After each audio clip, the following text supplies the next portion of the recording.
Ahmedabad municipal transport service દ્વારા મુસાફરોને વધુ મુસાફરીનો લાભ મળે તે હેતુથી વધુ 150 જેટલી ફીડર બસ રોડ પર દોડાવવાનું નક્કી કરાયું છે।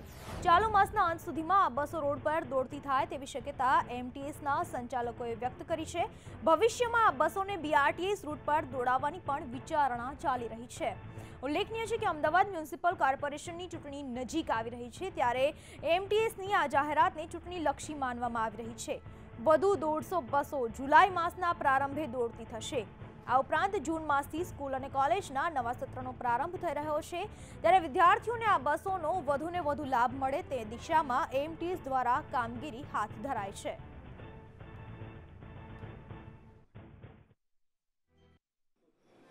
એમટીએસની ગયા ટેન્ડરમાં મેં 300 બસ જે મંજૂર કરી હતી એમાંથી 150 બસ ફીડર અત્યારે રોડ પર આવી ગઈ છે। બાકીની જે 150 બસો છે એ આ મહિનાના અંત સુધીમાં 50% અને 50% જુલાઈમાં કાર્યરત રોડ પર આવી જશે। આ બસો રેગ્યુલર બસ જેવી છે, એની અંદર અમે એને બીઆરટીએસ એમટીએસના રૂટ ઉપર ચલાવી શકે એ પ્રમાણમાં દરવાજામાં ફેરફાર કર્યા છે।